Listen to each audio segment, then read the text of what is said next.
Hi, everyone. Welcome to Unleashed with Scarlett Johnson, presented by Moms for Liberty.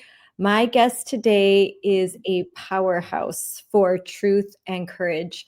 I'm so excited to have her on, Jennifer Sey. She is a former Team USA gymnast, and now she is CEO of XXXY Athletics and one of the fiercest voices defending fairness, biological reality, and dignity for women and girls in sports and in their private spaces. Thank you so much, Jennifer, for coming on my show today. I'm so excited to have you. Thanks for having me, Scarlett. It'll be fun to talk to you. Yes. Just kind of just chatting. There's so much going on. I was just going through your X feed and I'm like, okay, there's this to talk about, there's that to talk about. There's a lot to discuss. I want to mention that you consistently call out Nike and other major athletic apparel and shoe brands for not standing up for women, for not standing up for girls. I have the girls, teenage girls in my household who are athletes, and they always want the Nike shoes, Nike gear, but they're not standing up for women and girls. They're making a lot of money off of female athletes, but they're not really speaking out for them. No, I mean, Nike has a long history of treating women very poorly, with astonishing disregard, in fact. And I think it's that divide between how they pretend to support female athletes. They pretend and they make a lot of money off of, a you go girl female athlete point of view. And yet, behind the scenes and not so behind the scenes, they've always treated women with astonishing disregard, and that's their own employees. And there was an expose written by the New York Times back in 2018 about 100 female executives who talked about terrible instances of harassment, sexual harassment, like being forced to go to strip clubs with dudes at work, and like just really bad stuff. So that was in the New York Times. No one cared. Around the same time, there was a story about Allison Felix, who is one of the best track and field athletes ever. And she was a Nike athlete, and they basically refused to pay her when she was pregnant, though she had a contract. And then, to my mind, the worst story of all, these all dropped around the same time. They had something called the Oregon Running Project, which was a training club for runners. And Mary Kane was a young runner, the best in the world, who went to them and was physically and emotionally abused to the point of suicidality. And she went in the best young runner in the world and came out just completely crushed and broken. And so this has nothing to do with the issue we're going to talk about, but I think it sets a precedent for how poorly they treat women. And so it's not surprising to me that they are not on the side of real women in the case of protecting women's sports, and they just skirt the issue. But off to the side, they take the opposite side, whether it's featuring Dylan Mulvaney in an ad for running bras, a man with no boobs who's not an athlete, or whether it's supporting research to better understand how much we can degrade young boys with wrong sex hormones so that they could viably compete against girls. I mean, I could go on and on and on, but yeah, this is not a company that supports women, so I quite enjoy calling them out. And I will just say one more thing, Scarlett, it is the biggest company. It is the biggest name in sports, bigger than the NFL and the NBA combined. It is huge. If they weighed in on this, it would be fixed tomorrow. Yes. And you've said, and I quote, the biggest name in sports is also the biggest name in betrayal. I love that quote, because if they were to call this out, like you said, it would end. It would be such a big deal. It would like force everyone to come to terms with the fact that we're dealing with biological reality. So why won't they? Well, why won't anyone? That could be a long answer because they're afraid to buck up against, they're in Oregon, like near Portland, in a little town called Beaverton. They're filled with super woke employees. They believe that's everyone. They live in a bubble. They don't realize that most of America disagrees with them on this point. And I want to go back in time a little, Scarlett. In 2018, they started an ad campaign with an athlete by the name of Caster Semenya. Do you know who that is? No. Okay, so Caster Semenya is a male with what they call a DSD. So he has disordered sexual development, sex development. So he was born male, but probably mistaken for female, underdeveloped male genitalia. That's sad. I mean, I have total empathy. At some point though, it became clear that he was male, probably around puberty. Well, this athlete competed in the women's category. I'm going to forget what in track and field, I think the 800 meters, and won a gold medal at the Olympics in 2016. He is a male with ADSD.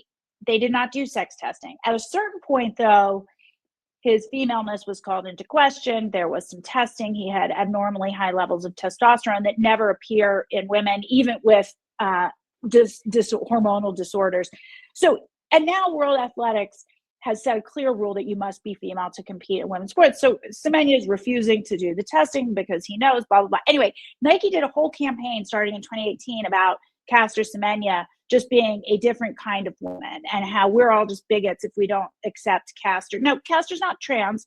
I want to be clear about that, but it doesn't matter. It's a man saying he's a woman and competing in the women's category. And they made it about race and bigotry to call that, his sex into question. It's not race or bigotry at play. He's a man.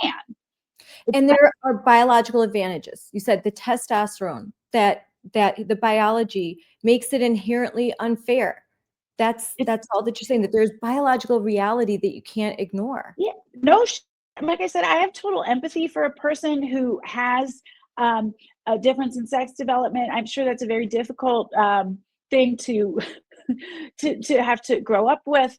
I'm sure that if he was in fact raised as a girl, learning that he was not, that was a traumatic experience, I have no doubt. But he is a male and he cannot compete in women's sports, and we cannot sacrifice women's rights for men's feelings. It just doesn't work that way. Go compete in men's. So Nike, I think, did a lot to normalize this idea that if you say you're a woman, you are, whether it's trans or DSDs or whatever. It's not. If you're not a woman unless you have XX chromosomes and your body's organized around producing eggs. It's that simple. So I think Nike's done a lot of harm in this area. They continue to do weird stuff off to the side. They're not getting it. They're woke. They just don't know, to come back to your answer. They believe they're like the civil rights heroes of our day. It's crazy. It's crazy. Scarlett, I don't know, why does anyone persist in this bizarre thinking that men are women if they just think they are?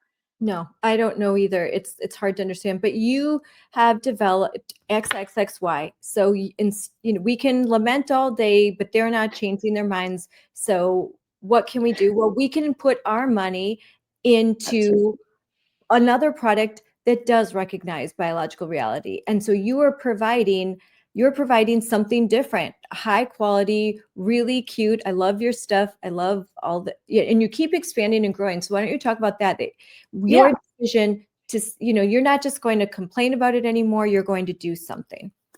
Yeah, I mean, I think we all have an obligation to use our unique skill sets. And my skill is brand management and brand development and understanding culture and how to influence culture. I did it for years as the CMO, Chief Marketing Officer at Levi's. I've written books and made films, and that's what I like to do. So I'm not a legislator or a politician. I'm not even a media pundit. I'm a business person. And I think that there's this huge gap in the marketplace for a brand that actually stands up for and supports women and supports the integrity of women's sports. And I think most people agree with us. And what I can do with XXXY Athletics is normalize standing up and saying, you know what? Women's sports are for women. That should be a totally normal thing to say, right? And for some reason, people are afraid to do it. The 80% of Americans that agree with you and me are terrified to do it because they get punished for it.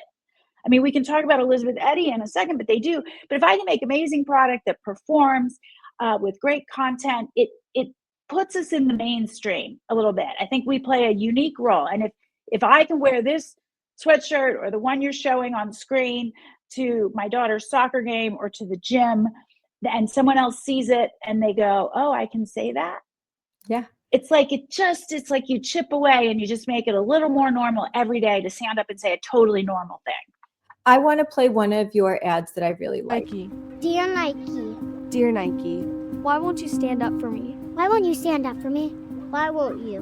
Why do you claim to support women and girls? Yet when we need you most, you remain silent. Today, males are claiming our identity. Our sports, Our spaces. men and boys are stealing opportunities, medals, trophies, and our future. And it's not fair or just. In fact, it's often dangerous. Yet you refuse to use your platform to stand up.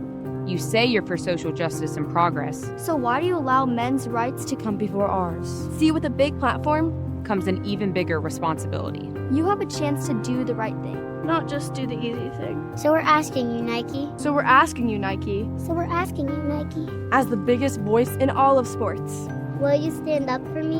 Will you stand up for me? will you stand up for me? Will you stand up for me? Will you? Will you? Will you just do it? She's so cute. I love it. That's so clever. Will you just do it? I love it. That And if for the weirdo, like ad obsessed people who've been in the business for a long time, they might remember an ad that Nike did back in 2011 called "If You Let Me Play," and we sort of mirrored the style of that ad on purpose. And it was a brilliant ad. It made me really proud to be in the business. And it essentially showcased young girls talking about all of the benefits of participation in sport.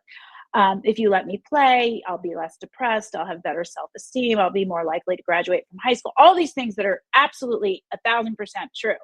And it was a remarkably beautiful ad. And yet they won't acknowledge the elephant in the room right now, Nike, that fewer girls will play if they don't have a fair playing field. If you know that you don't have an even shot of winning or of making the team because there's a bunch of boys who get to take your spot, eventually girls will stop playing. And quite frankly, as long as there's a single boy that breaches the boundary of girls' sports, they're not girls' sports anymore. So we were just sort of challenging Nike to stand up here. This was our first viral ad. We did it in October of 2024, so 6 months into our existence, and it went crazy viral in a few days. It's just such a simple execution, but those girls just touched your heart. they did. Yeah, they did. And I think my daughter this week is tryouts for basketball team, and if there was a biological male or a few of them, I can guarantee you a lot of those girls would just like, no, I'm not. It doesn't feel right. Winning doesn't feel authentic. Yeah. And losing really hurts and physically can hurt when their bodies are caused physical damage. Yeah. In many stories, it's just not fair. Girls don't want to win by cheating. It's a great point. And they don't It's a great want point. to lose that way either. And Well, they definitely don't want to lose, but you're raising a point I think that doesn't get made often enough, which is I do think you're right. Most girls want a fair playing field. They don't want to stack the deck in their favor by stacking the team with a bunch of boys. Although it's interesting, Scarlett, I've asked myself this question because in National Women's Soccer, there are several males, with differences in sex development that play in the National Women's Soccer League, professional women's soccer. The best player in the world, in fact, is somebody who goes by Barbara Banda and plays for Orlando Pride. Highest paid player in the league, very clearly a male. And I wonder if the team does want him on the team so that they can win. I mean, I wonder if at the professional level anyway, yeah, because I wonder why the women put up with it. Because just a few weeks ago, the very first professional athlete spoke out. She wrote an op-ed. Her name is Elizabeth Eddy, and she plays in the National Women's Soccer League. And she wrote an op-ed in the politest of terms saying we need clear boundaries around women's sports. And a few days later, her own teammates, the captain of her own team, Angel City FC, excoriated her in a press conference, smearing her, calling her every name from, racist to bigot to everything you can think of. And why do women want to? I'll never understand why do women want to put up with this. But I think in some cases, maybe they don't mind. I think the real motivating factor, I'm thinking out loud, Scarlett, isn't that they want to win. I still think the motivating factor is they get sort of social justice claps, Yes. I think that women want to be nice. No, I heard her on Fox and Friends. Was it Laura Ingraham? I think she was on, and she was so kind, even to those who had disparaged her. She was. I just want to be friends with you. You're still invited to my wedding. I just, and she also said that privately that other females, like, well, it's an all female team, so they should all be females. The other Yeah. teammates said to her, like, I agree with you, but they just didn't want to Gumption. stand up. They didn't have the courage to stand up. So you are doing something unique, and that's what I have up here, that Yeah. you offered money to other female athletes who will stand up and speak out.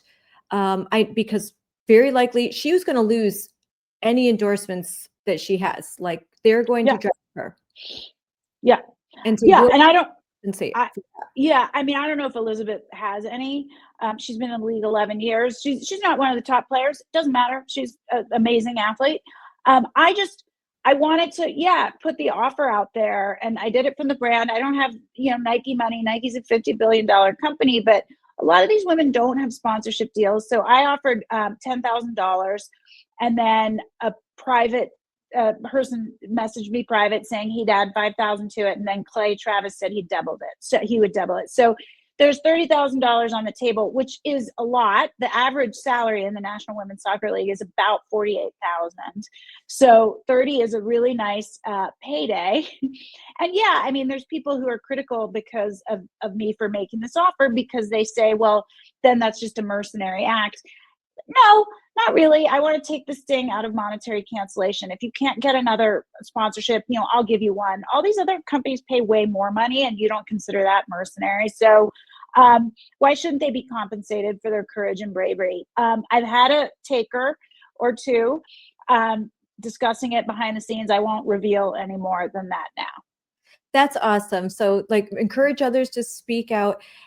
And like you said, the average salary under 50,000 a year, which means they're going to make up for that probably through sponsorships. That's a way to make it worthwhile. That's not a lot of money to make these, especially these days. That's very little, and it's a great deal of sacrifice and a lot of time. And probably you have to put off a lot of things in order to do this because you love it. You love the sport.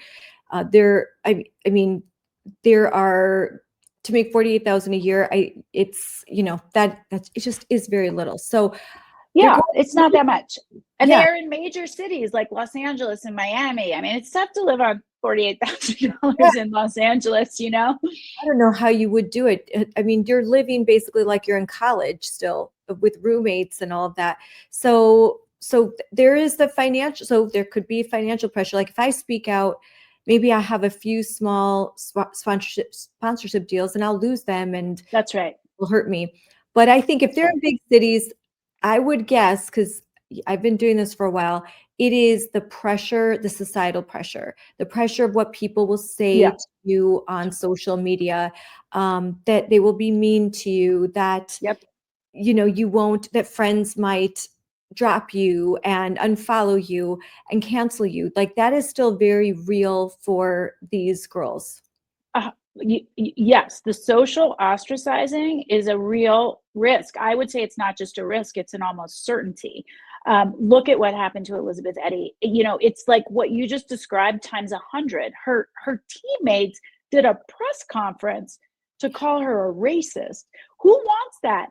I mean, it's sort of easier to go, I'll just stay over here. Like, I think this is wrong, but I'm just going to wait for other people to deal with it. I get it.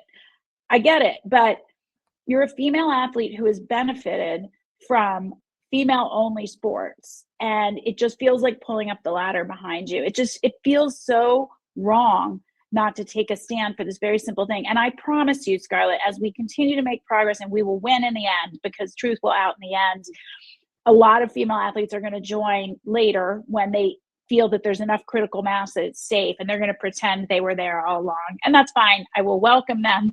But I think it is a bit cowardly, and I also understand at the same time, as someone that's endured pretty serious social ostracizing.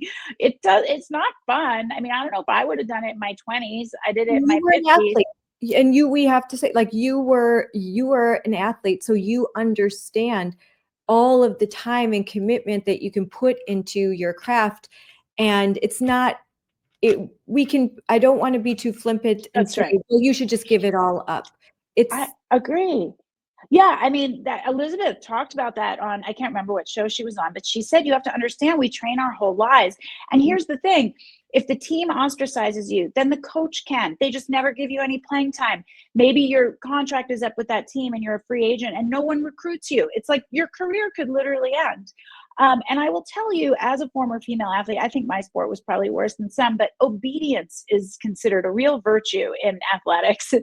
And we very much felt we were to be seen and not heard. And you weren't to challenge the coaches. You weren't to challenge what I would call what is really abusive behavior that we endured. And so you learn to just keep your mouth shut. You want to get picked for the team. You know, Gymnastics is a really subjective sport. If they don't like you, your scores will be worse. Even if you make the team, the national coach won't put you in the lineup. There's all kinds of things that can happen, and you have trained your whole life. You give up everything. I mean, I didn't do anything else as a young person. I was training 6, 7, 8 hours a day, 10 in the summer. I didn't go to prom. I didn't even go to school all day. Yep. Yep. I So I know. that's a lot to sacrifice. When my daughter was in ballet, she got to a point where she could, if she were to go farther and try to even try to be a professional ballerina, we would have to make a decision at 13 years old that she would never go to high school. She would Right. never have a prom. We'd have to take all of that away so she could just day and night focus on ballet just for a shot. And she really wanted to do it. And we made the decision, no, like that we thought it was too much. And, I love that. a lot of Good times for you. that, but we thought she's going to make this decision based on her 13-year-old brain. But when she's Right. 17, will she like hate us for it? Thinking like, why didn't you let me It's have hard. a life? But then again, I respect so much athletes that give up all of that and families, and it's very expensive. All of this. Yeah. I mean, all the private lessons, all of that. I mean, if you don't have a kid that's really dedicated to sport, then you don't know how much it can cost. It's a lot. It's And the always time and the commitment, and you get so sucked in. And, I mean, I moved away from home. I was living on my own, not on my own. I mean, I lived with a coach at 14. I had no outside adult to kind of monitor and take care of my, psychological well-being. Um, I didn't care. I just wanted it. I think I was probably a hard child to parent. I was just very insistent that this is what I wanted. But yeah, it's hard for regular people to understand what you give up. I mean, I have almost no memories of my childhood and adolescence that aren't gymnastics related because everything else got crowded out. Nothing else mattered. And I'm proud of what I was able to achieve. But I really respect your decision that you made with your daughter. I think it's actually the right one. I feel very strongly that you only are a child for a very brief time. There's plenty of time to do punishing hard work as an adult. And I want my kids to be kids. My son is 11 and very dedicated to soccer, but I hope that I make the space in his life to also be a kid.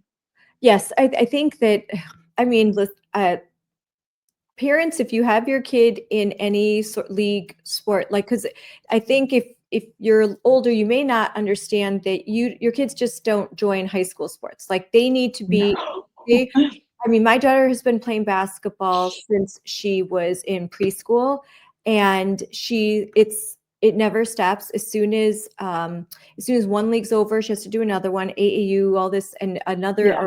league or this or that, constantly playing just Yeah.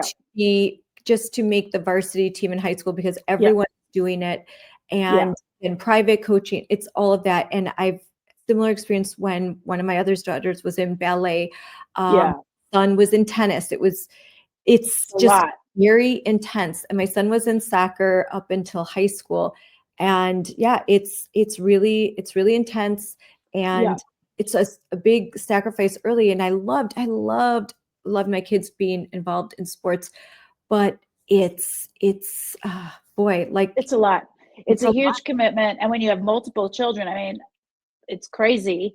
I have 4 kids. The older 2 didn't do sports. They're grown now. But yeah, it's a lot. And so, to bring it back to our issue, these young girls, these teenage girls, they put their heart and soul into it, their life, their families put money and time and energy, and they deserve. And you know what? Here's the other thing. If you are an athlete, a highly competitive athlete, you lose a lot. You can handle losing. This isn't about losing. In fact, I think that's one of the benefits of sport is you lose more than you win. You learn to get up and keep trying. You learn perseverance. But you don't have to accept an unfair playing field. We would not accept performance-enhancing drugs, not one instance. So why would we accept male advantage, which is greater than performance-enhancing drugs? It's ridiculous. And I feel like, Scarlett, I can't believe I spent however many years now talking about this because it's so ridiculous. At some point, everybody's going to be like, well, of course, women's sports are just for women. But we are living in the upside down right now. And people are afraid to actually say what is so obviously true, but we're going to chip away at it. And every day we're going to bring one more mom and one more athlete over to our side, and we're going to win. Yes. But it's going to be a slog, and we just got to keep going. That's it. We just got to lock arms and keep going. I like that you said it's not about losing, because that's what the left will say. That's what Ocasio-Cortez just tried to do with Riley Gaines. Like, oh yeah, maybe if you wouldn't be a loser, you know, like kind of really mean girl type thing. I mean, come on, if you're an athlete, you lose all the time. It is rare when you win. When you win, right. You're crying. That's why your family's crying. When your team, it's so rare to win. It's such. That's right, and we can handle losing. Yes, We can. She's We could 6 foot dude. And you know what? She could have not even made NCAAs and said that wasn't fair. But here's the thing: that kind of childish insult is the same as just resorting to "you're a racist" or "you're a bigot." Or, you know, when I spoke out in 2008, I wrote a book about abuse in the sport of gymnastics, emotional, physical, and sexual abuse, and I was the first Team USA athlete to do it. It was the same thing, Scarlett. They called me a loser and a grifter, and I was a terrible gymnast, and I was the worst national team member that ever was, and I was a terrible national team, because they couldn't say I was a loser. I was first in the country in 1986, but they said I was a terrible champion and the worst national champion, which very well may be true. Not the point. Does that mean I deserve to be abused by my coaches? No athlete does. So it's just what they resort to when they have no argument, insults. And it hasn't changed in a gazillion years. So you have to ignore the insults. And I think you'll find, if you do stand up and speak up, you'll find a community of women and men. More and more men are joining us, which I think is outstanding. And they're going to be from all backgrounds, all political persuasions, all religious backgrounds, but they believe in the truth. And you're just going to find that you have this amazing community. That doesn't change the fact that it's very difficult, because if you lose friends of decades, which I have, that's still hard. And people will say, well, they weren't your friends anyway. Well, it sure seemed like it when we were there for each other's baby showers and weddings and, you know, funerals of loved ones. And so it's hard, but you let it go and you stand in the truth and you find your people. Well, speaking of girls with courage, you recently moderated a panel at the Moms for Liberty Joyful Warrior Summit in Orlando with 3 such young ladies that I had the privilege to meet. They are wonderful. The title of the panel was Goliaths in Their Path, Young Athletes That Spoke Up Anyway. And these 3 female athletes, Maddie Wilkin, Alexa Anderson, and Sophia Carpenter, shared their stories of being forced to compete with males. It was my favorite panel that we had. I was, you saw me backstage when I was interviewing, I was crying. I couldn't, like, these girls were so inspirational. So why don't you talk about that? Let's talk about the bravery of these girls and what they had to endure. Sure. Well, first of all, thanks for inviting me to do that at Moms. We had the idea on our side to do it that way, and let the girls have the stage. And I think it was great. So 2 of the athletes you mentioned, Alexa and Sophia, are from Oregon.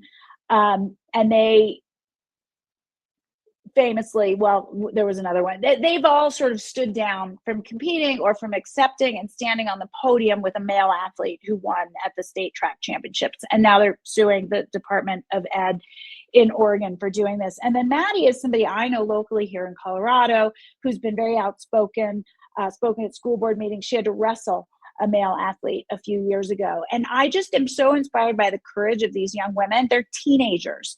And I feel quite convinced that these are the girls, this army of young women across the country that are going to change things. It is not going to be the famous athletes, because the famous athletes are silent. They're too afraid of alienating either their fan base or losing endorsements or losing their friends.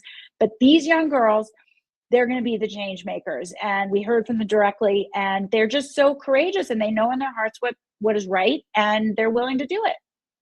Yeah, and I have an image of the panel, and you can watch the whole panel at the Moms for Liberty YouTube channel. We've got it loaded up there. Courageous young athletes stand up for girls sports. I highly encourage you to watch it. They're so sweet. I love them. But strong. Just sweet and strong. They're fierce. They're fierce. I mean, and the parents too.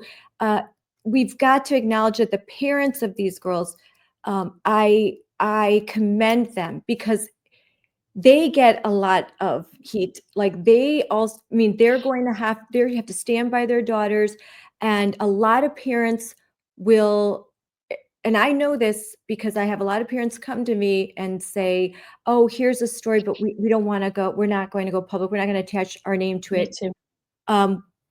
We introduce them to lawyers. No, we don't want to, go along with this lawsuit, when that's what will really change things, these lawsuits. All of these girls, they are willing to put their name out there. The families are standing by them. The families are willing to take this all the way. And if that means a lawsuit, and lawsuits can last years and years, and they're willing to do it. So this is bravery. This is what's going to change everything. It's bravery. It's courage. It's integrity. It's, knowing it's going to be hard, but doing the right thing anyway, which is actually courage. It doesn't mean you're unafraid. It means you might be scared, but you do it anyway. And I just think I'm astonished by their integrity at such a young age. And I really think they're going to be the difference makers. I compare them quite often to a group of young women within the gymnastics community that we call the Army of Survivors. And they were the young women who basically exposed Larry Nassar, the serial pedophile doctor in women's gymnastics. And it was not the famous gymnasts that exposed him. They joined very late. In fact, Simone Biles did not come forward until after he was convicted. And I'm not throwing any shade. I understand that if you're a victim of sexual abuse, you have to do it in your own time. But this army of survivors, hundreds of them, Scarlett, who came forward and recounted the story, unknown gymnasts, not great gymnasts, not national team members, they're the ones who put him away. And I think it's the same in this case. There's going to be an army of young women, high school athletes across the country who are just too big to ignore at a certain point. It's just going to grow. It's going to be too big to ignore. And at that point, some famous athlete will join us, but we don't need her. Yeah. We don't need her. There'll be I think even the Me Too movement, when it was initially, they were really addressing the terrible things that are happening. It was the young actresses. It was the ones that didn't have a big name. It was the females that were, you won't know their name. Their name isn't on the screen. They were the ones that came forward, and that propelled so much that finally some of the big names had to say, me too. But they were at the end. So it takes girls like this to come forward, start this conversation going, and suddenly it's going to happen. There's going to be a tipping point. There is. And then it's going to be slowly and then all at once. And everyone's going to pretend they were always here and all that stuff. And we're not going to get mad about it, because what we really want is to win. I tell people all the time, we're not going to get mad at people if it took them a while. I mean, we might, if it's a famous person like Malcolm Gladwell, who admits that he lied and knew better, we might get a little mad. But I want to win. I want truth to out. And so we have to welcome people as we grow this movement and not scold them first. And I still see some scolding sometimes. And that's not my way. I want to welcome people. I know how hard it is. I know how much risk there is. And so we just need to grow, and we need to win. And no one wins the purity test. I was late, whoever. It's like, let's just grow the movement and keep our eyes on the prize. Yeah, like with COVID, so that's exactly what will happen. that suddenly I was always on your side. Like, I always believe that, or they'll just never talk about it, pretend it didn't happen. Like, none of this You're actually Yeah, happened. there's going to be a lot of that with this issue. What do you mean? I wasn't even aware. I had no idea men were winning Olympic gold medals. I was just Really? told. Olympic gold medals. In Yeah. the last 20 years, well, World Athletics, which has set a standard, that's the national governing or the international governing body for track and field, who has set the rule that they will sex test. They found 60 instances in the last 20 years of males not necessarily winning gold medals, but competing and winning on the road to Olympic gold. So that's a lot. That's one sport at the highest level. And you know what? Girls not at the highest level, girls in high school deserve fairness too. Everybody deserves fairness, not just Olympians.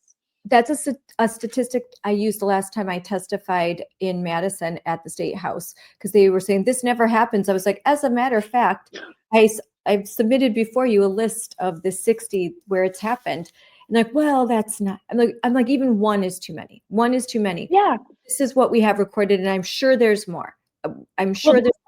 And that's just track and field. So if you go to hecheated.org, which is my favorite site, she does a great job keeping track. There's almost 5,000 instances in the last few decades of boys or men stealing opportunities, team births, prizes from girls. And when you layer in teams, not individual sports, but teams with males on them, that doubles to 10,000 instances. So I don't know where they got this number, Scarlett, that this isn't happening, this never happens. They say it all the time. It is happening. It's happening all the time. It's not reported so often. I get so many tips, but no, I can't put anything out on social media or talk about it unless I have confirmation. Sure.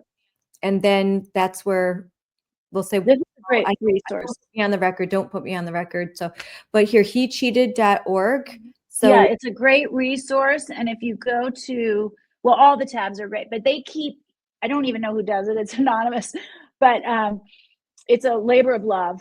Think of it as the sort of non-woke Wikipedia resource for how many times this happens. And it happens all the time.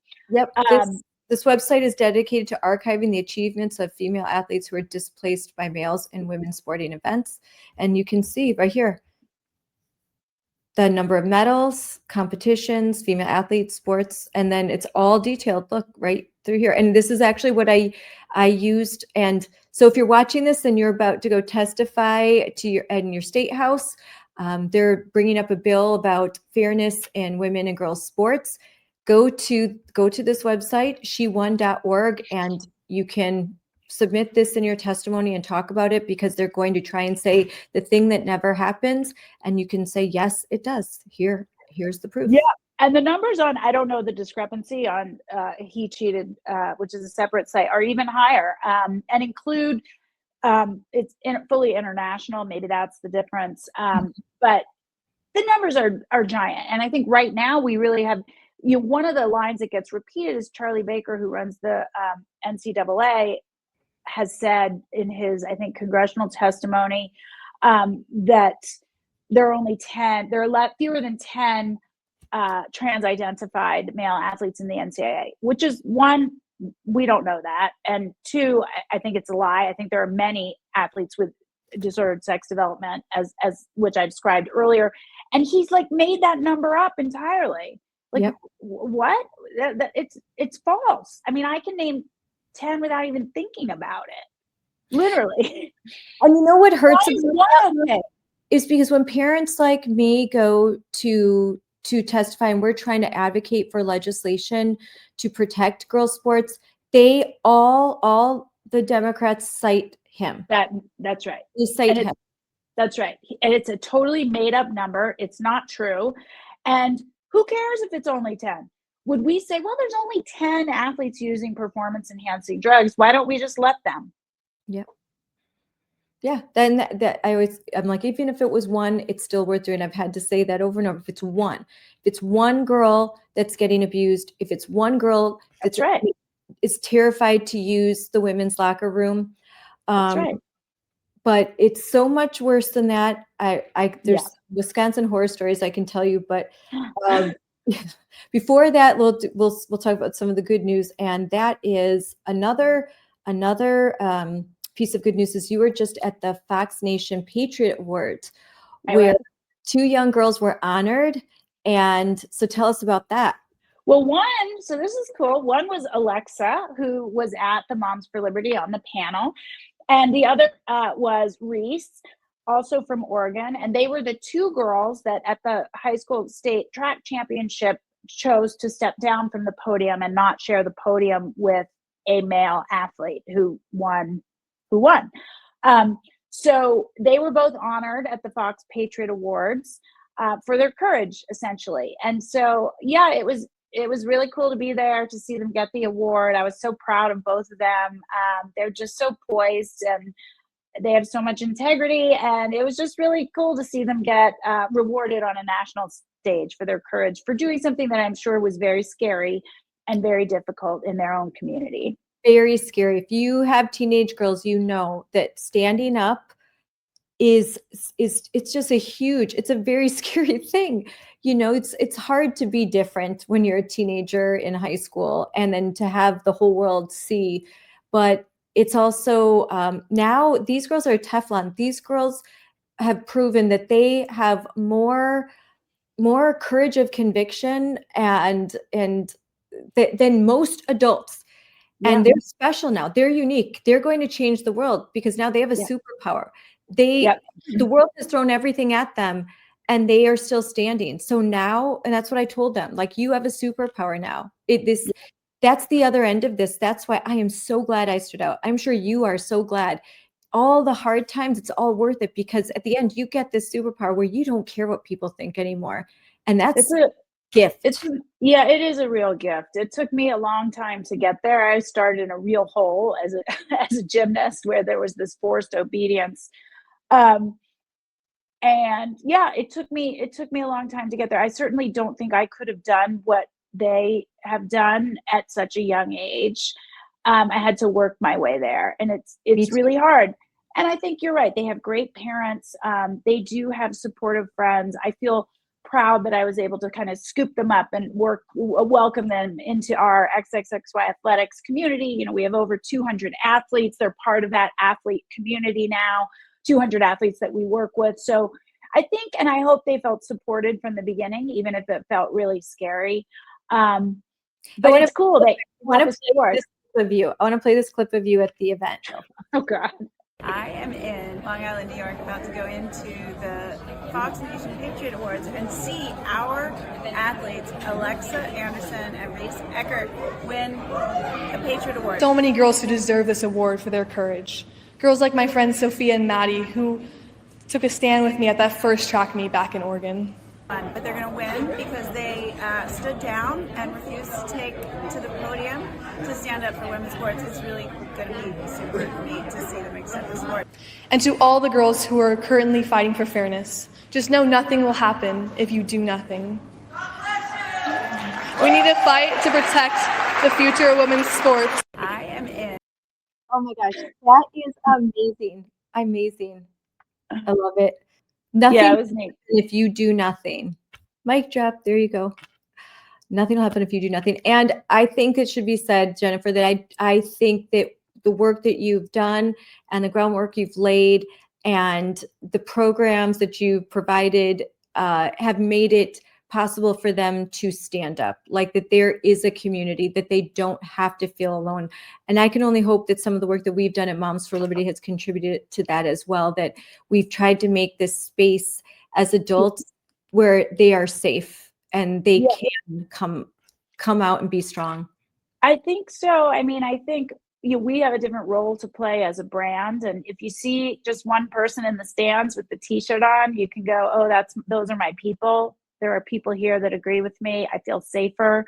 Obviously, Riley has led the charge here, but every day another female athlete stands up, whether she's a high school athlete or middle schoolers, remember the West Virginia shot putters, or a D1 athlete or a professional soccer player, and we are going to do it. But I have no illusions about how hard it is still going to be, because as many wins as we get, and yesterday the International Olympic Committee said that they would retain the boundary of women's sports. We don't yet know how they're going to do that for the Winter Olympics, but it seems like they're going to introduce sex testing.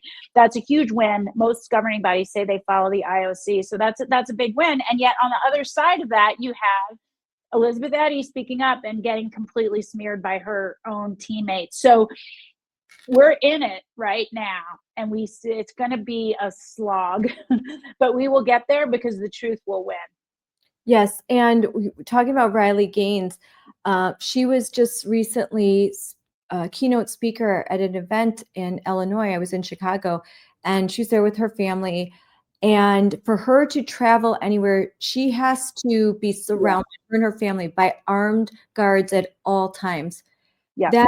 That is the price that and it's a high price. Like you can look at her on social media and she looks so beautiful. And I love that now all of these millions of girls that follow her and look up to her are now watching her blossom into motherhood at a young age, sending the right cultural message that I had my career, I stood up, I was in sports, and now I'm taking time to be a mom and doing it young and getting married. And I love that she is becoming a different kind of role model for these girls. And I know she's going to serve it, do well.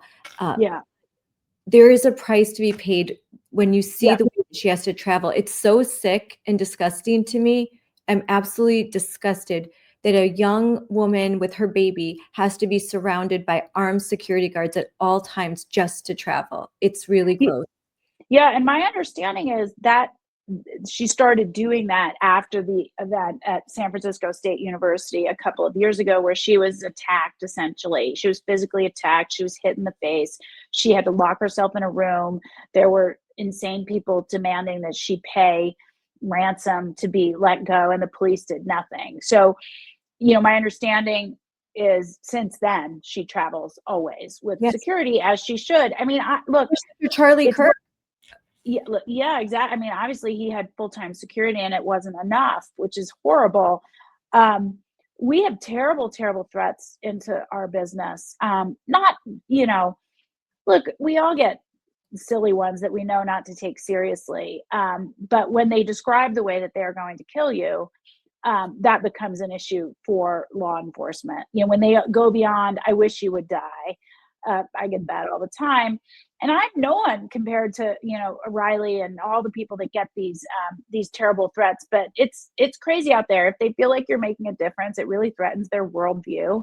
And they become a little kind of deranged with rage. And I actually think it's going to get worse for many of us because we're starting to win and make traction. And so there's just this fevered, frantic rage being emitted by those who've controlled the narrative for so long, and truth is coming out. So I think it's sort of the last gasps of a dying movement.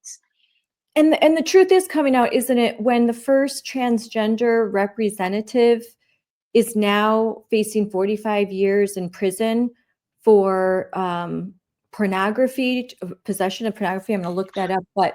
And a lot of the memes are, look at my shocked face, but this is exactly the type of male pretending to be a female that wants to enter my daughter's spaces.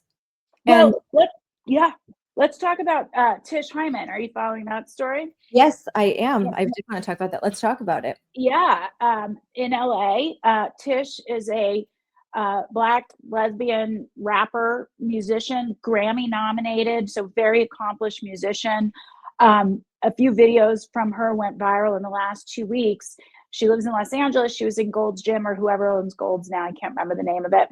And there was a male in the locker room, and she made a fuss, and she said, "You need to leave. You're a man." And unfortunately, Tish didn't know it at the time. She certainly does now. The law was on his side. The law says gender ID is what trumps actual sex. And if he says he's a woman, and by the way, not that it matters if he actually looked like one or not, but this was like clearly a dude with a little lip gloss on. He wasn't even trying. Nope. There's Tish there in the center in San Francisco last night. But as it turns out, Scarlett, so she was confronted with different men in the locker room 6 times over the course of a few weeks. And she was just like, I'm not going to stand for this. And she's fearless. So she shouted and she screamed and she brought the attention of the gym. But she's the one who lost her membership to the gym. And as it turns out, the male in the locker room, whose real name is Grant Freeman, is a convicted criminal for drug trafficking, but also domestic violence. So he has an ex-wife. He beat her. He slammed her face into a toilet seat and broke her jaw, compound fracture. She had facial reconstructive surgery to correct it. He's taken her name now, Alexis. Like, this is a deranged man, and yet the law sides with him. Wow. I'm pulling up the video. I actually did not hear this, so this looks like I can't believe that, but I'm pulling up the video of this from Ali London, of this guy. I was with Sonia Shaw in Chicago, and she was telling me the story because I'm so focused, like so much work. And she's like, have you heard about Tish? I was like, no, I hadn't. So she started to show me the videos and what was happening. And I'm like, wow. And I loved the way that she just went. She's just like, there's a dude. Yeah, I think man. She's an example of someone who has not gotten the message yet. Now she's got the message, but she was unaware that this was really happening. She probably thought this isn't really happening. Those right wingers and all their stories, couldn't ever happen to me. Well, and then it happened to her 6 times in the course of 2 or 3 weeks. And I think she really feels called at this point to stand up for women's safety and women's rights. She's a powerhouse because she will scream and scream and scream to make it known that these are men in the locker room. She is not a shrinking violet. She is not going to be quiet and just take it or just pick up her things and leave. She is a fierce defender of women's rights at this point. And she has been thrown out of the frying pan right into the fire, and she is running, not walking. I was going to say a bad word. I'm probably not allowed to say that on your show. She's just a tough cookie. I'll leave it at that. I'm going to play the video of this guy. I haven't seen it yet, so hopefully it's not too bad, but I'm going to put this on. This is the guy that, you were right, all he did was put some lipstick on and kind of walk in an effeminate way and just walk right into the women's bathroom, and like he owned the place, and she's like, wait, stop, and he's just walking right in. Hi, it's almost dinner time. Got this one going out to just tell my rainbow family, the LGBT plus community, that stay strong. Feel your feelings, certainly feel your feelings, but there's no reason to be fearful of the administration and what they're doing. We must stand strong. We must communicate. We must corroborate. We must cooperate. Certainly, us. Ideally, we want to work with them. But the bottom line is they're coming after us because they're fearful of us. They don't understand it because they won't look inside of themselves, okay? So you've looked inside yourself. That's why you do what you do. Beings of love and light. Beings of love and light. He is fashioning himself as a victim, Scarlett. He is a wife beater. He fractured his wife's jaw. Like, he is the worst kind of man. And you know what? We should not be forced to distinguish between, no men, benign or violent. I'm not suggesting all men who even think they're women are violent. They're not women. I don't care what they think, but we are not going to have to distinguish between the bad ones and the good ones. They have to all stay out. He is a man. He's a violent man. Go in the men's room. Yes. We can't wait and see, like, maybe it was this one that's one that beats women or whatnot. And the fact that he's a love and light and he's part of the community, he looks like a man, he talks like a man, like this is all pretend for him. This is a disturbed person that is gaming this system. That's basically using the whole LGBTQIA plus. I think that's what a psychopath would do. Like, understand. I believe he's a straight man with a fetish that he gets turned on thinking of himself as a woman. That is what this is, and he is invading women's spaces, and he there have been other interviews he's done, Scarlett, that with TMZ, he's like smirking about this woman, and he's playing the victim card, and he's talking about how all the women in the locker room were comforting him, which I don't believe for a second. I think they're all grateful Tish has the chutzpah to stand up and scream as needed. But we can't let Tish do it alone. And, we have to kind of stand with her. She was great last night. She was in San Francisco. You showed a photo, and she paid for a ticket to go hear Scott Wiener speak, who is now campaigning now that Nancy Pelosi is saying she isn't going to run again at 109 years old. He's going to campaign for her seat. He is a state senator in California, and she went in and very graciously asked him a question about protecting women's rights to safety and privacy, and he basically answered with trans women are women. So we know where he stands. But I want Tish to feel supported. She's on fire. She's going to make a difference. We should let her know that we stand with her and we support her courage and bravery. So in my area of Wisconsin, in Racine, I broke a story. It was just a month ago. A grown man in his 50s was walking into the women and girls locker room at Racine Unified School District Aquatic Center. And this aquatic center is connected to the Case High School, the local high school, and it offers classes to residents and that they can come in and use it for swimming. And so this 6-year-old guy was walking into the women and girls space, and this was reported to me by a whistleblower. And this whistleblower had repeatedly tried to say something to get this guy out. He was worried about that he could be a potential predator, obviously, and thought this wasn't right. He talked to school staff, and they said, we don't want him in there either, but we have to let him in there. We were told by the school board and the superintendent, we have to let him in there because of school board policy, the transgender inclusive school board policy. So they let this guy. So now in a high school, they're using school board policy to let 6-year-old men that have lipstick on wearing a swimsuit go in. But it gets okay. Keep telling me. Turns out that the chapter chair of Moms for Liberty does some digging and CCAPs this guy, finds out that he's got a criminal record, that he is a sex offender, that he's been arrested in Illinois and in Wisconsin for pleasuring himself in a car after going into the locker rooms where there's mothers and their children. And he does it with the door open so everyone can see.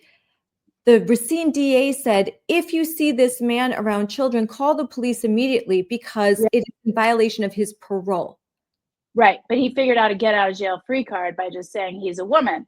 Yep. It's like insane. Everybody knows that predators go where the victims are. I said earlier, I grew up in a sport that was rife with sexual abuse, and there were coaches. It was known, like, they went where the kids were. That's what they did. That's where these pedophiles went. This is a new disguise.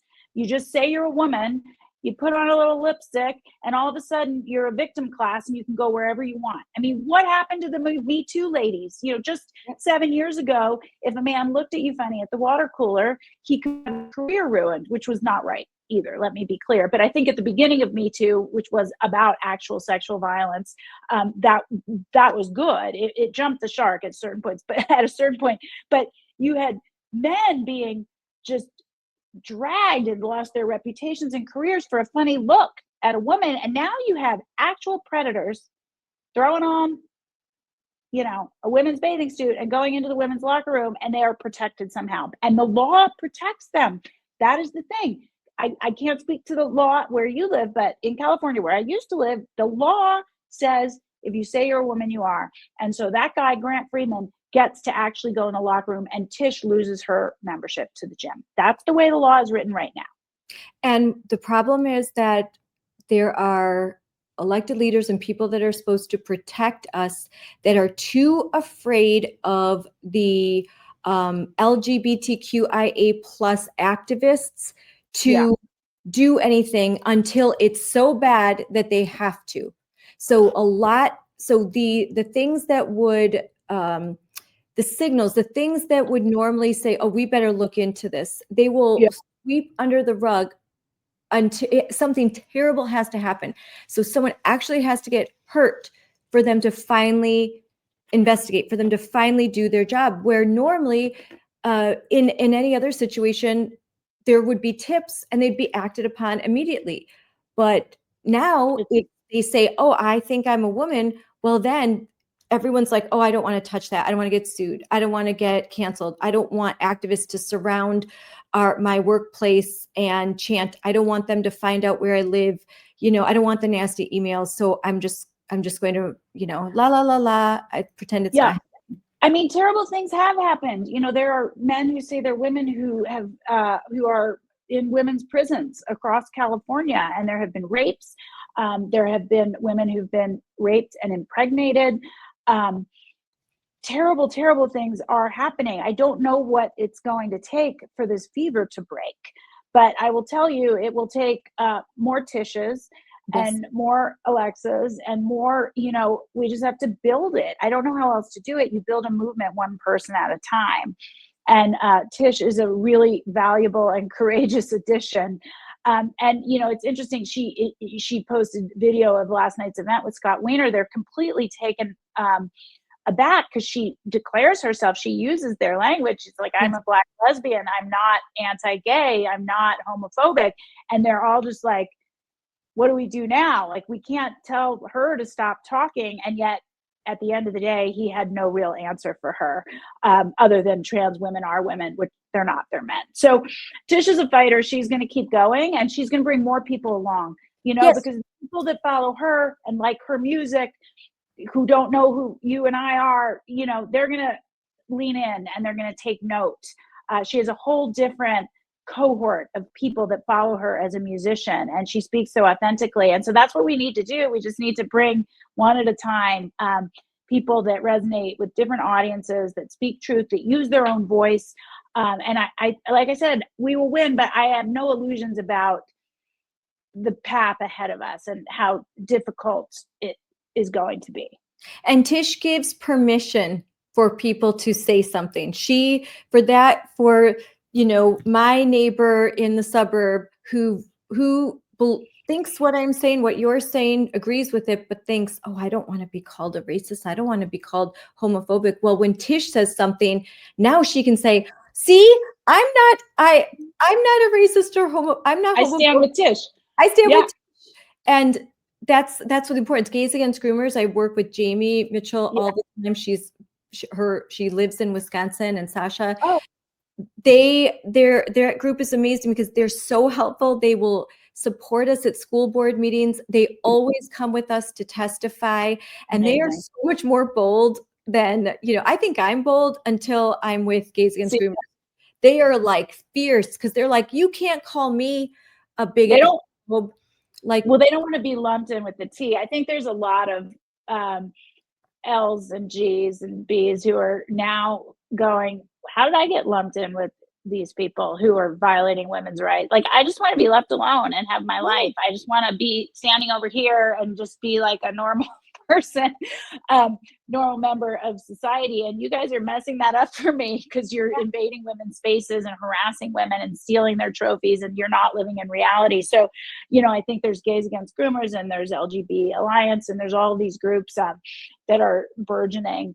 So I think there's a divide in the letters community that is going to need to be confronted at some point soon.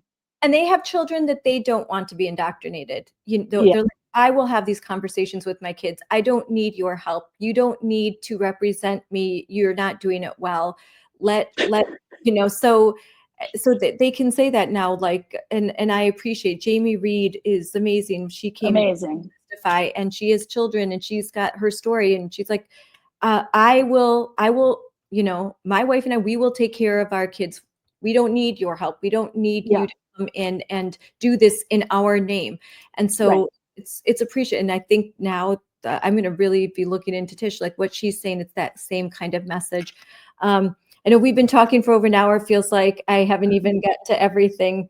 We'll definitely have to do this again. But Thanks for having me. oh, I'm so happy that you've been on. And I always, your speech is always the best because it's just like, it's straight no chaser. It's just like, this is what we have to do. And we need that. So I'll ask you to close. How can moms, parents, and everyday Americans help protect women's sports and keep public schools accountable for sex-based protections? I think what you do in your own community every day matters. And if you don't want to go speak at a school board meeting, you don't feel quite ready for that, at the risk of sounding like I'm trying to sell merch, like wear the t-shirt that just says XXXY, because you will find another mom that agrees with you, and you will then be a team, and together you might feel comfortable standing up to the coach or the league or the school board. Just in the quietest of ways, have the conversation with your neighbor, have the conversation with the other moms on your daughter's team. It's bit by bit. I really believe that. That's what's going to make the difference. We need to change the cultural conversation, and that happens in one-on-one conversations. Don't be afraid to do that. I like the whole idea of that. When I say wear the t-shirt, it's like it forces me to be fearless. Because some days, Scarlett, I don't want to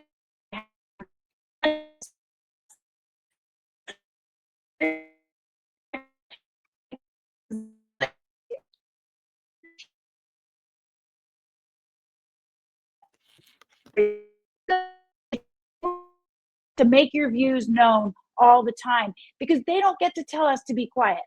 We're the rational ones. Just remember that. Don't hide your views. Talk with your neighbor, talk with the other moms. If you want to speak at the school board meeting, do it there. But all that other stuff is just as meaningful. I think those one-on-one conversations, that's what I encourage people to do. Yes, and you can win over. I mean, when I started talking about this in 2022, there were very few elected representatives that were willing to touch it because they knew that all of the rage trans Tifa mob would come after them, and they just didn't want to deal with it.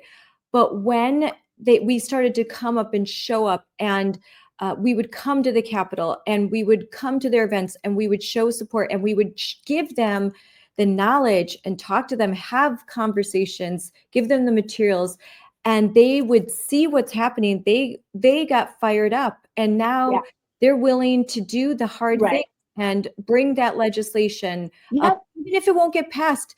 Just it doesn't matter. Chip away. Chip away. Yes. Have those like line up and just speak for 3 minutes. To your state legislators. They listen if you show up. The other side shows up in droves. We have to show up, and we have to call. We have to call all the members. You can't just call the ones that agree with you. Call all of them. Tell them how you feel. They may not know the facts. The other people on the other side think they get to say whatever they want, whenever they want, all the time. And we're supposed to just be shrinking violence and shrink it to the background. I told a story, I think, at Moms. I tell it all the time about a mom. I had on one of our shirts, or my daughter had one of our shirts on at soccer practice, and the mom asked me to tell her not to wear it, and because it was harmful and offensive. And meanwhile, she can show up in any shirt she wants, and I'm not going to complain because she gets to do that. And so I just stood my ground calmly. I explained my position, and she ended the conversation with, "Well, I trust you'll." We agree to disagree, but at least just don't have your daughter wear the shirt anymore. And I said, I'm not going to do that. And so just declaring that you're there and you're not backing down, and you can be nice and you can be calm and you can be fact-based, but don't make them feel like you can't speak up and say what you believe. That's the biggest thing, Scarlett, because I think so many of us for so long have done that. We've shrunk. We've gotten quiet. We've waited for it to pass. Well, not me and not you, but a lot of people, not just on this issue, but COVID and all sorts of things. And just don't be quiet. Here I am. This is the shirt I'm wearing when I was in Madison. Awesome. That's ours. And I wore every time I go testify, I wear the shirts, and I had in each one I would take a picture, and me and a lot of our Moms for Liberty members that were there, we're wearing the t-shirt, and we're surrounded. I mean, there's maybe 500 of activists and they're wearing all their rainbow stuff, and Right. I didn't get bothered because I wore it with confidence everywhere. And you just have no, if you have that kind of confidence, like they didn't come up to me, they didn't say anything, maybe they snickered or whatever, but everywhere I went, I wanted them to see, like, team women, XXXY, like have that message there. And most of the time, the only comments I got were like, where do I get that? Where do I get that shirt? I love it. Yeah.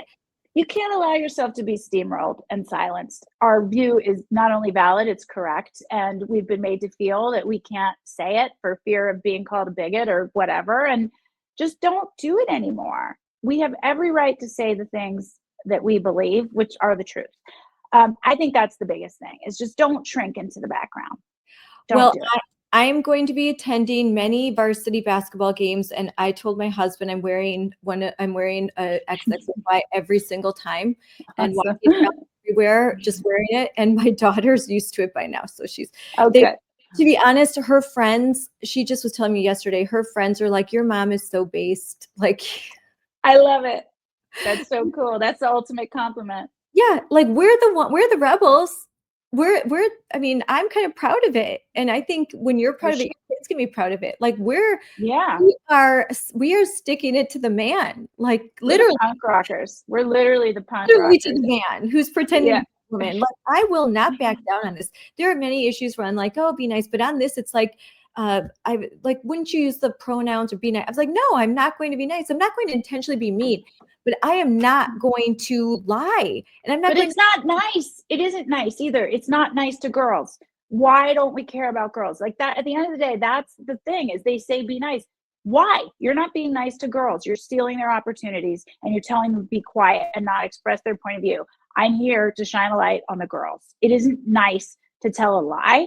It isn't nice to tell girls to be quiet when they stand up in their own defense. So just, you are being nice when you defend girls. That's nice. It isn't nice to let 60-year-old sex offenders into the high school bathrooms with moms and their young boys and girls, because when you have a young kid, you bring them in with you, you change there, and there is this pervert that gets off watching it. So it's not nice to let that happen.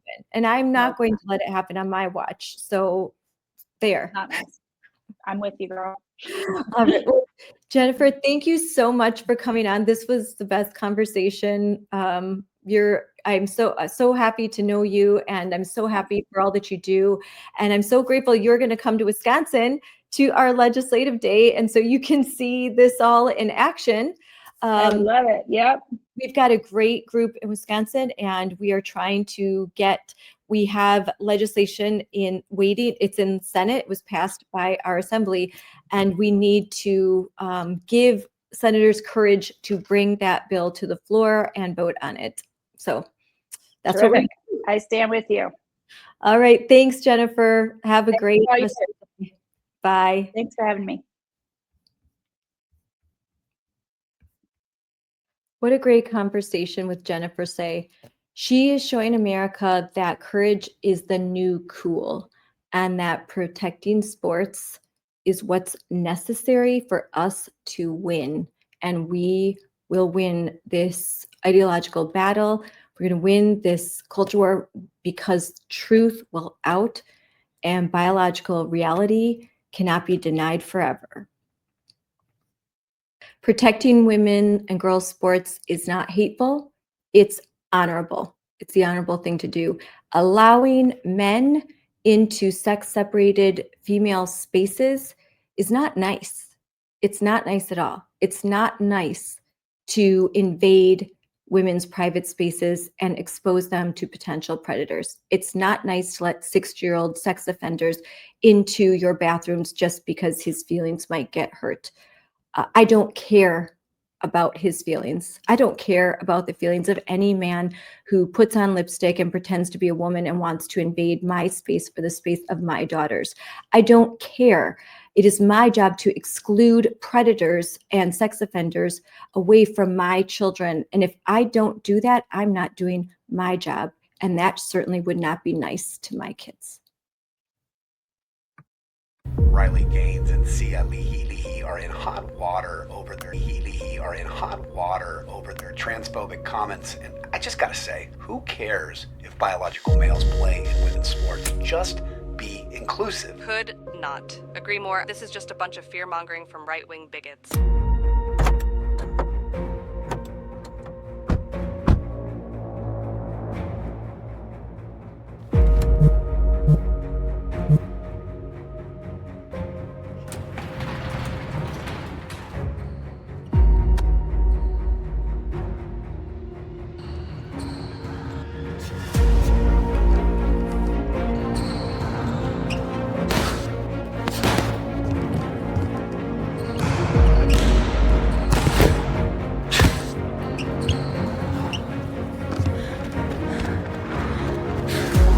I'm just gonna say it, she's a bigot. She's been a massive distraction from her team with her hate-filled rhetoric. Sia is not inclusive.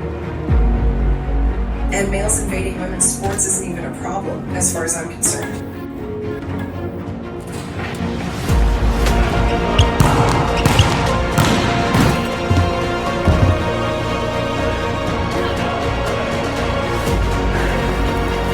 These female athletes just need to work harder. And not blame others for their lack of success. As the captain, Sia is very much responsible for these boycotts, which have cost her team a playoff bid. Guess we'll see how Sia handles all that pressure tonight.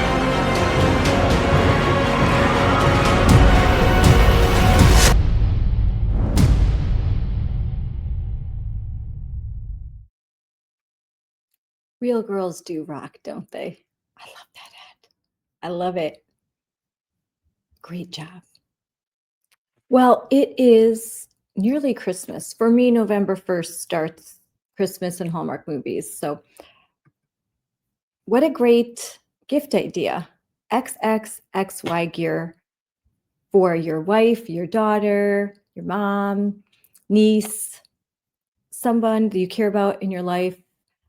I know, especially after this amazing interview, I plan to make some purchases, and you better hurry because special edition gear sells out really, really quick. So make sure you head over to XXXY and buy something that is comfortable and amazing and supports something really important. So as a special treat, I am adding this behind the scenes interview that I had with the three young ladies that we were talking about, Jennifer Sey and I, Maddie Wilkin, Alexa Anderson, and Sophia Carpenter. This interview was in Orlando at the Joyful Warrior Summit. And after they were on stage, I was able to talk to them behind the scenes. This was a video I recorded with my phone. We have a better video that I'm currently editing, but I just wanted to put this out there right away. The sound is okay. I worked on it a little bit. The sound might be a little hard to hear. You might want to turn it up just a little bit, but I just wanted you to hear this really cool behind the scenes interview, which we will be putting out next week. It'll be on YouTube, it's far better quality. So just take this for what it is. It's really good. It's heartfelt. Could not help but cry during this discussion with these young ladies. So here you go. And I am going to be interviewing all three of these young ladies today. I'm so excited about that. So no further ado, let's watch. I'm here with Jennifer Sey, the founder and CEO of XXXY, and three gorgeous young ladies. And I want you to introduce yourselves and tell us your story of why you're here. I am Alexa Anderson. I am a track and field athlete originally from Oregon. I currently go to the University of South Alabama, and I am here as an advocate for women's sports after competing against a transgender athlete due to the lack of protections in Oregon. Hi, I'm Maddie Wilkin. I'm from Colorado. I'm a junior at Thompson Valley High School, and I'm here supporting women's sports after I wrestled a 18-year-old biological male. Hi, I'm Sophia Carpenter. I'm from Oregon. I'm a senior in high school. and I competed against a male athlete and at the state meet. And now I'm involved in a lawsuit against the Oregon State Activities Association and our Department of Education, thanks to America First Policy Institute. Can I add a bit more about them? Yes, please do. They're being humble. That's the word. Sorry. Alexa, at a state competition, when she was being told that she had to share the podium with a boy, refused to take the podium, and she turned her back in protest, silent protest, peaceful protest, and was ushered away from the podium and told she could not protest in that way. And she has yet to be sent her trophy. So that's punishment. She's from Oregon. I'm going to do 2 Oregon. I'm not skipping you, Maddie. Sophia's also from Oregon. This is one of the bluest states in the country, and these are the states where boys are still stealing opportunities from young girls, as young as middle school, but high school as well as college. And these 2 young women, Alexa and Sophia, are both pushing back. They joined a lawsuit against the Department of Ed in Oregon to ensure that Title IX rights are protected, because boys who think they're girls are not protected by Title IX. Maddie is from my home state of Colorado. At 14 years old, she had to wrestle a boy who was 4 years older than her, and about a year ago, she spoke at a school board meeting in Colorado, and that was incredibly powerful and brave for a teenager to do something that the vast majority of adults are still not willing to do. So we're so proud at XXXY Athletics to work with all 3 of these young women and many, many more. We have over 200 athletes in our sort of roster of ambassadors, and we just want to give them community and a platform and make them feel recognized and seen and not alone. I only wish that there are more adults that are as brave as you girls. What you're doing is so brave. I know many adults that won't even go to a school board meeting, and that I've heard all of you on social media. I will probably repost it, and I'm going to do some more. I just want you to know I'm a mom of 5. I have 4 girls, and I only hope that my girls have the courage and the tenacity and the spirit that you all have. And you're from the bottom of my heart, sincerely, I'm so thankful for you. You're so amazing. So just keep up, and you have great parents that support you. So just like this just touches me. Like I'm gonna start to cry. And when you stand up, you inspire other girls to do the same. You do, because a lot of girls will. This is all right, like we want people to be happy. We aim to please. That's who we are. But in this situation, we can't do it. You have to stand up for yourselves. You have to stand up for all women. I'm so glad that you have. So what has been your biggest victory and kind of your biggest challenge? Yeah, I think our biggest victory right now, especially in Oregon, is the 2 lawsuits that we have actively going. We have a Title IX lawsuit, obviously, against the Title IX violations in Oregon, but we also have a First Amendment lawsuit involving me and Reese, the other girl to step down, because we were not allowed to use our First Amendment rights of freedom of speech and freedom of protest. So I think that is a huge win that we have those in place and that we have momentum in that, so I'm really excited to see where that goes. But the hardest part has definitely been all the negativity, just because, at least where I come from, this is not an issue of hate, it's not an issue of transphobia, homophobia, anything like that. It's just about biological reality and feminism and fighting for women to have fair and equal rights. And the hardest part has been the people who don't understand that, and they're so quick to attack us, come at us on social media, be like, these girls are horrible people, they're bullies, like all these negative things, when I don't wish negativity towards anyone, any group, any individual person. This is about bringing attention to the people in charge that we're not okay with their lack of protections, and we will fight for that. So, real quick, I want to say these are bots for the most part. Okay, a lot of the people coming after you, or they're hiding in their parents' basement and they put their name out there. They don't have an ounce of courage, and so just pay no mind, because I'm a person that works in social media. When you can put your name out there, or your face out there, and you're on your keyboard, keyboard warriors, I think what's hard, if I could add to that, as someone who's been doing this, standing up and saying sort of true but controversial things for a long time, is when people that you thought were your friends or your teammates or part of your community or people, your colleagues. And I know you guys have faced some of that. And that's what's so hard, because you're right, who cares about a nameless, faceless, person on X? That's probably a bot. But I know that a lot of you face it from your own teammates, schoolmates, and your own community, and they are real people, but they're wrong. And you guys stand tall with grace. And I think one of the things I hope to be able to do with the brand is just connect you all, because you guys don't live in the same state, well, two of you do, and create that sense of community, because there's a lot of people that agree with you. I mean, 80% of Americans apparently agree with you. They just are too afraid to say it. So we know it's hard. I mean, we go through it too, but you guys demonstrate enormous moral courage and standing strong, so we thank you. Same question to you. What is the biggest challenge and your biggest victory? Well, I've had lots of victories. It's hard to name just one. But right now, from the standpoint, this is my victory. Being here right now, being able to share my story, being here, meeting all these people, it's truly, like, I just can't believe it.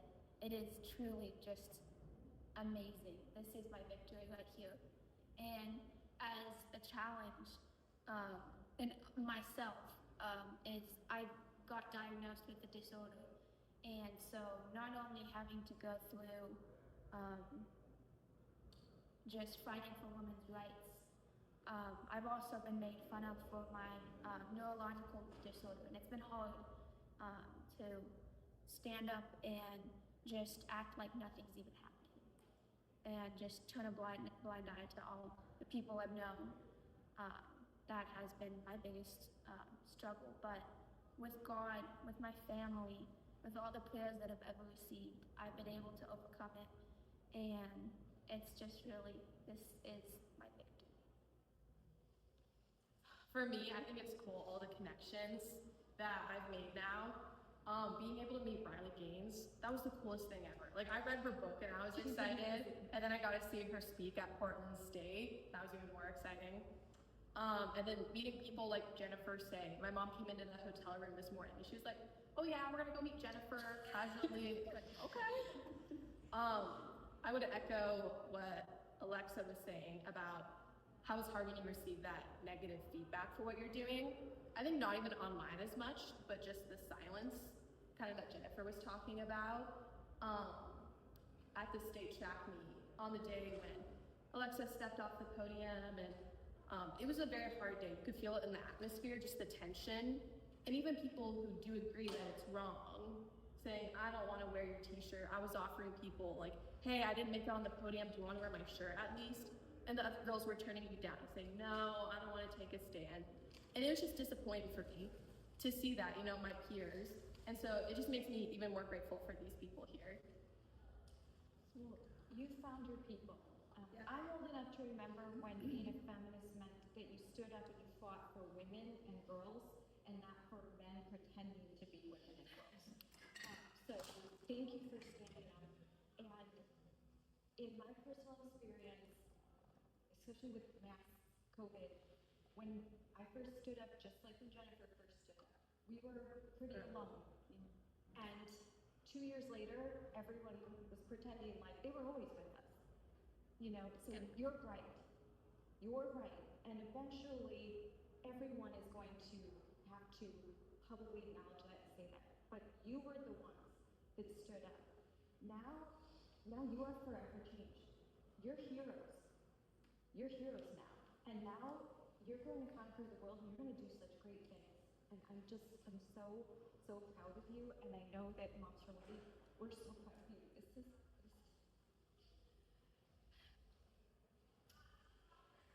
You're the reason why I do what I do.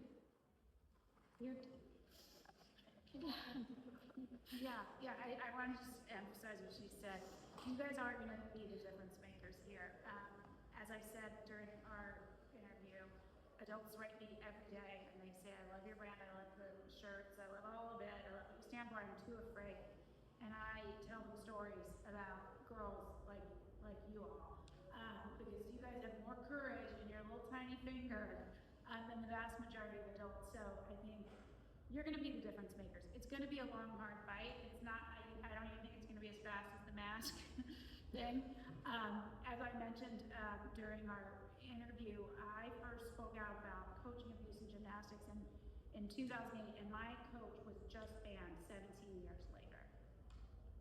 17 years. So I'm not saying this is going to take 17 years, but I'm saying we need to be prepared to continue the fight, and you guys are leaders in this movement now. So welcome. Thank you. Here you go, Maddie. I just wanted to add that meeting people who support the same things I do, it is a automatic bond. I mean, I just met these people and I feel like I've known them forever because it is just an automatic bond to talk about it and to have someone that feels the same way, because that really does mean everything. Because this is a fight and we are not stopping. Thank you, Jennifer, for doing this, for bringing them together. And for these girls, so we have community, they have people to talk to. Who knows what? You guys are the future moms for Liberty. One day I'm going to be in my walker and you guys are going to be doing all of this, and I'll say, I knew you when, because you're the ones that are going to be fighting and you're the ones that are going to be doing all of this. So it gives me hope, and I know it gives so many out there hope. And good news is there are 2 Supreme Court cases that are being decided. And the way the decision, that could be a real game changer. But even if we're victorious there, as we know, there's going to be those that are drag their feet and they're going to fight. So the woke never stop.